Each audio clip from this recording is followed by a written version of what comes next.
उसमें वो ऑडियो आपने वायरल किया था, नहीं कैसे नहीं हुआ? देखिए, जो ऑडियो चल रहा है ना, क्या था कि जब बात हो रही थी ना, हम लोग उसमें लोग वीडियो बना लिए थे, तो उस वीडियो को वो लोग ऑडियो में कन्वर्ट कर दिए हैं। अच्छा। ऐसा नहीं था कि मैं इस चीज़ को रिकॉर्ड किया था, ऐसा कुछ भी नहीं था। ये पूरी तरह से जाति एंगल से इनकाउंटर हुआ। देखिए ये पूरी तरह से फर्जी इनकाउंटर है भाई। आप बताइए, घर से उठा ले जा रहे हैं। देखिए हम लोग एक समाजवादी हैं, हाँ। और समाजवादी कभी जातिवादी नहीं होता, हम्म। ठीक है। ऐसा नहीं है कि ये यादव थे, लेकिन हाँ, इनका जो इनकाउंटर हुआ है, ये कष्ट की बात है, दर्द की बात मैं आपसे कर रहा हूँ, यादव होने के नाते हुआ है।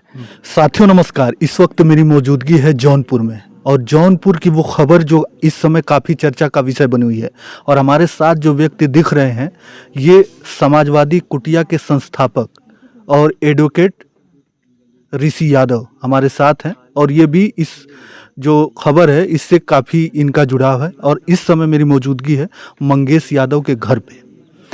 ये खबर चल रही है कि अगर ऋषि यादव न होते तो शायद उस इनकाउंटर पर वो जांच नहीं बैठती। इस तरीके की खबरें चल रही है।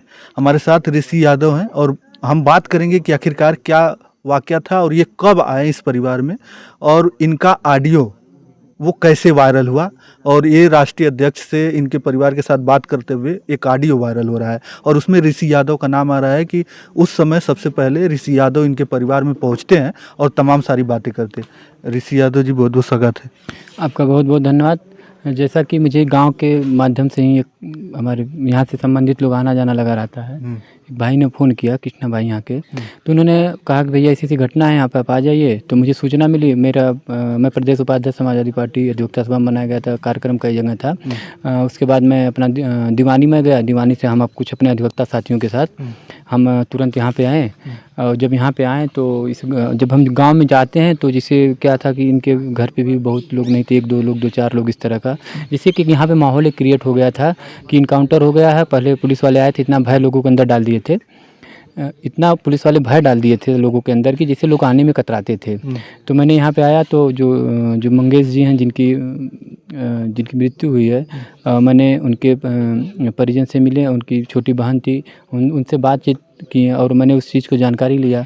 तो मैंने जब पूछा तो वो बताती हैं कि भैया जिस घटना में हमारे भाई का पुलिस वाले बता रहे हैं कि हम इनकाउंटर किए हैं, उस दिन हमारा भाई हमारा फीस जमा करने हमारे विद्यालय गए थे 28 तारीख के दिन। तो जब वो विद्यालय गए थे, वहाँ थे, मतलब हमारे साथ थे, घर पे थे, परिवार के साथ थे, तो वहाँ पे घटना में शामिल ही नहीं थे। उसके बाद उसमें उनका नाम कैसे आ गया। और दूसरी बात है कि उसके कुछ दिन बाद, 1 दिन बाद, मतलब वो करके फिर पुलिस वाले रात में आते हैं, दबिश देख के 2 बजे रात में उनको उठा ले जाते हैं। जब उठा ले जाते हैं तो इनकाउंटर, भाई जब पुलिस उठा लेगी तो इनकाउंटर कर दिए बिना। वो पुलिस वाले ये करके ले गए थे यहाँ पे, बता के कि मैं इनको पूछताछ करके 1-2 दिन में छोड़ देंगे, आप लोग किसी से कहना मत। इस तरह का माहौल बना दिए थे पूरा कि 1-2 दिन में इनको हम छोड़ देंगे और पूछताछ करके छोड़ देंगे। तो ये लोग अपने डर के नाते किसी से बताए नहीं। उसके बाद बताएं कि अभी प्रशासन के द्वारा, किसी पुलिस के द्वारा आया गया, बताया गया कि आपका बेटा मर गया है, उसकी बॉडी मतलब डेड बॉडी वहाँ पे है सुल्तानपुर में, उसको लेके आओ। ये सारी चीज़ें को जब मैं देखा तो मुझे ऐसा लगा कि कहीं न कहीं इस परिवार के साथ अन्याय हो रहा है, गलत चीज़ हो रहा है। क्योंकि चीज़ें था कि जब ये कहें कि मेरे भाई को उठा के ले गए थे, तो हम लोग ये क्लियर हो गया। तो सारी चीज़ का ये मैंने इनका फ़ोटो वगैरह, ये जो घर परिवार है, देख लिया कितना जो छोटी सी मड़ई है, एक मतलब एक होता है ना एक।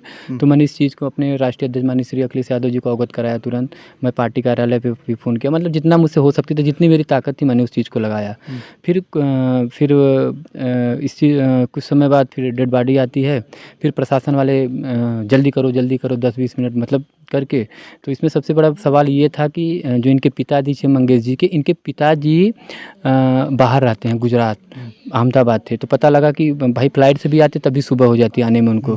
बहुत सारी जल्दी करने के बाद भी सुबह आने का उनका प्रोसीजर बना कि सुबह आएंगे। तो परिवार को बस यही इच्छा थी कि हमारे पिताजी आ जाएं और एक बार अंतिम यात्रा में बच्चे को अपने देख लें। तो लेकिन पुलिस वाले जिस हिसाब से माहौल बना रहे थे, ये संभव नहीं हो पा रहा था। अच्छा, उस शाम को ही करवाना चाहते हाँ, थे? शाम को तुरंत करवाना चाहते थे, जल्दी इस तरह का ऐसे माहौल बना दिए थे ना, भीड़ इकट्ठा नहीं हो पा रही थी, या फिर एक क्रिएट कर दिए थे पूरी तरह से। फिर मैंने माननीय राष्ट्रीय अध्यक्ष जी फ़ोन करते हैं, सारी स्थिति को हम अवगत करा दें। माननीय जी कहें परिवार वालों से बात कराइए। फिर हम परिवार वालों से बात कराते हैं। तो हमने परिवार वाले अवगत कराया गया। तो परिवार जब पिताजी आ जाएँ तभी इनके लास्ट मतलब दाह संस्कार बाहर हो, तो माननीय जी कहें कि जो भी अधिकारी उनसे आप बात कराइए। तो सीईओ सदर जी थे, उनसे हम बात कराएँ। तो माननीय जी ने कहा कि अब जो भी चीज़ें वो बात की हैं अपना, वो क्या बात की हैं, कैसे बात की हैं, तो अंदर की बात है, वो बात की हैं। तो फिर उसके बाद वो बोले सीईओ जी कि नहीं, आप हम सुबह ही यहाँ अच्छा, दर्शन एक करो। ऑडियो वायरल हो रहा है जिसमें आपका नाम लिया जा रहा है कि ऋषि यादव जो हैं वो परिवार के साथ हैं और कोई नहीं आया है, और आप ही का नाम आ रहा है उसमें। वो ऑडियो आपने वायरल किया था, नहीं, कैसे नहीं, हुआ? देखिए जो ऑडियो चल रहा है ना, क्या था कि जब जब बात हो रही थी ना, हम लोग क्या है कि उस समय दुःख की घड़ी थी, हम लोग परेशान थे, बात कराने में परेशान थे। तो क्या था ना, मोबाइल से बात कर रहे थे, तो मोबाइल में आवाज़ नहीं आ पा रही थी। तो आवाज़ नहीं, नेटवर्क थोड़ा यहाँ प्रॉब्लम थी। तो क्या हो गया, मोबाइल जो बात कर रहे थे परिवार के लोग, वो मोबाइलिया लाउड स्पीकर हो गया, वजह थोड़ा बाहर हो गई। तो उसमें बहुत से लोग वीडियो बना रहे, मतलब ऐसा टार्च दिखा रहे थे। तो हम लोग समझ नहीं पाए कि टार्च दिखा रहे हैं, वीडियो बना रहे हैं, क्या कर रहे हैं। तो इसमें कुछ लोग वीडियो, गाँव के लिए सब लोग थे अपना, कुछ लोग उसमें वीडियो बना लिए, कुछ लोग क्या कर लिए, हम लोग समझ नहीं पाए इस चीज़ को।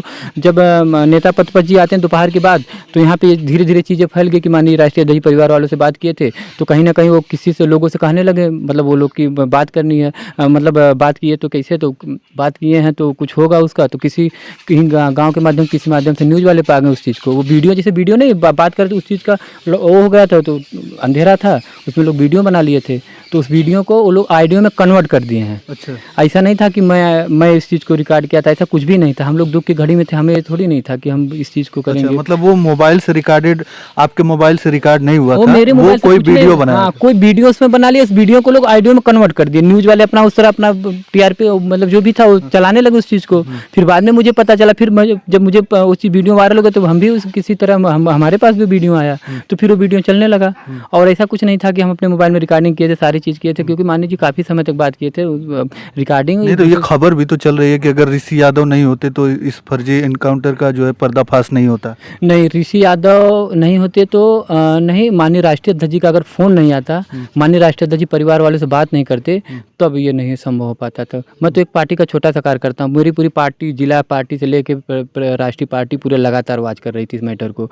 रही बात तो जो जिला अध्यक्ष जी के बारे में बोल रहे, जो भी चीज़ें थी, तो कहीं ना कहीं चीज़ें थी, सब लोग अप डाउन आगे नहीं, पीछे थे। उसमें पूछे कि कोई जो है समाजवादी पार्टी का कोई कार्यकर्ता, कोई नेता आया है, तो जो भी हो, वो बोला कि नहीं, ऋषि यादव आए हैं, जो लगातार सुबह से शाम से ही जो है बने हुए हैं। नहीं, मैं भी तो पार्टी से ही जुड़ा हूँ, मैं भी राष्ट्रीय नेतृत्व से जुड़ा हूँ, मैं भी तो पार्टी से ही जुड़ा था, मैं भी पार्टी का कार्यकर्ता था। आगे पीछे लोग आते, चीज़ें थी, इसी चीज़ एक ऐसा मंजर था, धीरे धीरे लोग अपन आगे पीछे आना शुरू कर रहे थे। मैं मौके से आया था, मैंने अपने जो मेरा जो नैतिक धर्म था, जो मेरा नैतिक कर्तव्य था, उसको मैंने किया। हाँ, ये सत्य है कि यदि माननीय राष्ट्रीय अध्यक्ष जी बात नहीं करते, अगर माननीय राष्ट्रीय अध्यक्ष जी का फ़ोन नहीं आता, माननीय राष्ट्रीय अध्यक्ष जी अधिकारियों से बात नहीं करते, तो एक पिता अपने पुत्र के अंतिम यात्रा में वो अच्छा, शामिल नहीं। आपका तो घर यहाँ से कितना दूर पड़ता है? मेरा घर भैया यहाँ से 40 किलोमीटर दूर है, और मैं डेली आता हूँ। मैं जिस दिन इनकी डेड बॉडी आई थी, उस दिन मैं पूरी रात था, पूरी रात से लेके पूरा मैं दाह संस्कार तक, अंतिम शव यात्रा तक शामिल था। उसके बाद मैं पूरा इस परिवार से, मेरा जैसे एक पारिवारिक लगाव हो गया, क्योंकि जब मैं आया था तो यहाँ पे कोई था नहीं, बस इनके परिवार के लोग, इनकी मम्मी थी, 1-2 लोग बच्ची थी, 1-2 लोग परिवार में थे, बाकी गाँव पूरे उनके परिवार वाले 1-2 4-5 कैसे पता चला था मुझे आपको? बताया ना, गांव के लोग फ़ोन किए। तो मैं, देखिए मेरी एक आदत है कि जैसे माननीय राष्ट्रीय अध्यक्ष जी ट्वीट कर देते हैं, या फिर कोई घटना मेरे संज्ञान में आ जाती है। जैसे अगर घटना मेरे संज्ञान में आ गई, मैं अनजाना हूँ, अगर नहीं जा रहा हूँ तो भले मैं ना जा पाऊँ या कहीं बाहर हूँ, अगर कोई भी ज़िले में कोई भी घटना हो, या प्रदेश, मतलब ज़िले लेवल पे जो भी घटना होती है, तो मुझे अगर जानकारी है तो मैं वहाँ जाता हूँ। और रही बात, तो कुछ लोग, हम अधिवक्ता हैं, प्रदेश उपाध्यक्ष भी जल्द बनाए गए अधिवक्ता संघ के, हम लोग कानून के बारे में जानते हैं। रही बात, हमारे साथ हमारे अधिवक्ता साथी आए थे, हम पूरे, हमारे साथ अधिवक्ता साथी, हम लोग मिल के सब लोग आए थे। तो ऐसा नहीं था कि हम लोगों के अंदर कोई डर था, कोई वो था कि वो अच्छा, ये कहा जा रहा है कि ये जाति एंगल से इनकाउंटर हुआ है, आपको लगता है ये सब? हाँ जी, ये पूरी तरह से जातीय एंगल से इनकाउंटर हुआ। देखिए, ये पूरी तरह से फर्जी इनकाउंटर है भाई। आप बताइए, घर से उठा ले जा रहे हैं, पूरे एक सोची समझी साजिश बनाई गई है। कि क्या हुआ ना, जैसे देखिए आप, परिवार वालों को लोग बहला फुसला दिए, बाद में जैसा होता है ना कि कोई उतना इंटरेस्ट लोग नहीं लिए घर वाले, और ये लोग किसी को बताया नहीं, हम लोग को बताते, हम लोग तुरंत खड़े हो जाते, भाई क्यों उठा लेंगे, क्या हुआ, कैसे हुआ। तो लेकिन जब ये चीज़ें नहीं हो, तो लोग सोचे अब तो निष्क्रिय कोई है नहीं, जल्दी जल्दी वो सब वो कर लेंगे, कोई इतना माहौल भी नहीं बनेगा। और सच्चाई ये है कि मतलब इस तरह से माननीय राष्ट्रीय अध्यक्ष इस चीज़ को अगर माननीय अखिलेश यादव जी नहीं उठाते, नहीं देखते, तो आज ये जो इस परिवार को जो मतलब इतना लोगों के अंदर ये वो लोग वही पुलिस प्रशासन वाले दिखा देते हैं कि अरे वो चोरी की थी, इस तरह की सारी चीज़ें होता है ना, एक ठप्पा मार देते हैं। तो कहीं न कहीं माननीय मैं राष्ट्रीय अध्यक्ष जी का यह देन है कि जो इस तरह से अब मतलब आज लोग यहाँ पे जो भी चीज़ें हैं तो ऋषि यादव केवल यादव थे, मंगेश यादव इसलिए आए थे कि या इससे कोई किसी भी मतलब जाति समाज के साथ होता है तो आप जाते हैं? देखिए हम लोग एक समाजवादी हैं हाँ। और समाजवादी कभी जातिवादी नहीं होता, हम्म, ठीक है। और सभी जाति धर्म के लोगों का हम लोग सम्मान करते हैं। जिसके साथ अन्याय होता है, दलित पिछड़ा संख्यक अगर कोई भी अगर उसके साथ गलत हो रहा है तो उसके साथ हम लोग खड़ा रहते हैं। ऐसा नहीं है कि ये यादव थे, लेकिन हाँ इनका जो इनकाउंटर हुआ है ये कष्ट की बात है, दर्द की बात मैं आपसे कह रहा हूँ, यादव होने के नाते हुआ है। क्योंकि उसी मैटर में आप देख रहे हैं कितने लोगों को किस तरह से, कितने इनसे ज़्यादा लोग मुकदमे लादा गया था, कैसे कैसे या कुछ लोगों को किस तरह से किया गया। तो कहीं ना कहीं आप देख ही सकते हैं। लेकिन और सबसे बड़ी दर्द की बात है कि इकलौता पुत्र था, जो मंगेश जी थे अपने माँ बाप की इकलौती औलाद थे, आज इनका पूरा सब कुछ यहीं से ख़त्म हो गया। कहीं ना कहीं देखा जाए तो एक बहुत मतलब बहुत दर्द भरी इनकी कहानी है। और एक पिता एक माता, कैसे उनकी माता जी तो मैं जिस दिन आया था इनको पता तो उसी दिन वो बेहोश थी, कुछ बात नहीं कर पा रही थी। मैं तो उस दिन से हूँ ना जिस दिन यहाँ कोई नहीं था, मैं उस दिन से लगातार आज यहाँ लगा हूँ। और मैं धन्यवाद देना चाहता हूँ अपने नेता माननीय श्री अखिलेश यादव जी को, जो इस मैटर को संज्ञान लिए और एक पिता अपने पुत्र के अंतिम शव यात्रा में जो शामिल हुए सुबह, वो माननीय राष्ट्रीय अध्यक्ष जी की देन थी। नहीं तो मैं आपको बता रहा हूँ, ये प्रशासन वाले यही करते, इसी गांव में सबको मुकदमे में फंसा देते, इस तरह के माहौल बना देते, क्रिएट कर देते कि इस तरह का कर देते कि मतलब इनकाउंटर हुआ, ये वो तामझाम बहुत सारी चीज़ें थी। हमारे सामने बहुत सारी बातें आई, लेकिन मैं जानता हूँ कि जो सही है सही है। मैं क्या उस दिन जब शाम को जब डेड बॉडी आती है तो क्या गांव के लोगों को यहाँ पे आने नहीं दिया जाता है? नहीं, यहाँ पे इतनी पुलिस लगा देते हैं, इतनी पीएससी लगा देते हैं, 2-2 4-4 गाड़ी चारों तरफ से, इस तरह का माहौल क्रिएट कर देते हैं कि जैसे होता ना एक भय का माहौल बना दिए थे ना। तो लेकिन जब मानी जी बात किए तो उसके बाद का एक माहौल, तब उन लोगों को जो भी चीज़ें हुई हो उसके बाद वो लोग उस चीज़ को मतलब सहमत हुए कि नहीं सुबह ठीक है। क्योंकि माननीय राष्ट्रीय अध्यक्ष जी सीधा कर दिए थे अगर गलत होगा तो हम अभी चल देंगे, गलत परिवार के साथ नहीं होना चाहिए। जो हुआ, लेकिन परिवार जब परिवार चाहेगा तभी अंतिम मतलब उनका अंतिम संस्कार होगा। और उसके बाद से सुबह होता है अंतिम संस्कार? हाँ, सुबह होता है। माननीय जी तुरंत पार्टी के जितने अधिकार रात में विधायक जी हैं, जिला अध्यक्ष जी, मतलब पूरे संगीत मतलब पूरी पार्टी हमारी पूरी रात आई। उसके बाद सुबह माननीय नेता प्रतिपक्ष माननीय लाल बिहारी यादव जी आए। अच्छा, ये भी कहा जा रहा है कि एक जो है विपक्ष के लोग कह रहे हैं कि ऐसा क्या है कि जो है अपराधियों के साथ इनके पूरे नेता खड़े हो जा रहे हैं?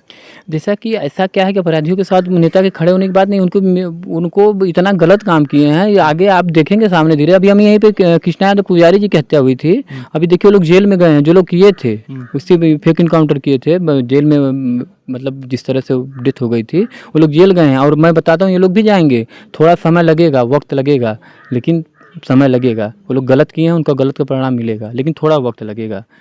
चीज़ें हैं, जांच है, धीरे धीरे। ऋषि यादव कब तक परिवार के साथ खड़े हैं?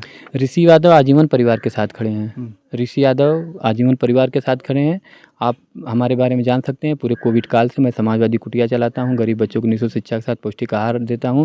मैं उस समय एक दिव्यांग मुस्लिम परिवार को गोद लिया था, मैं माननीय राष्ट्रीय अध्यक्ष जी निर्देश दिए थे। मैं आज उस परिवार को, आँख से अंधे हैं, पत्नी पैर से चल नहीं पाती, पूरे लॉकडाउन से लेकर आज तक मैं उस परिवार की पूरी सेवा करता हूँ। मेरी जब तक आखिरी सांस तक रहेगी मैं सेवा करता रहूँगा।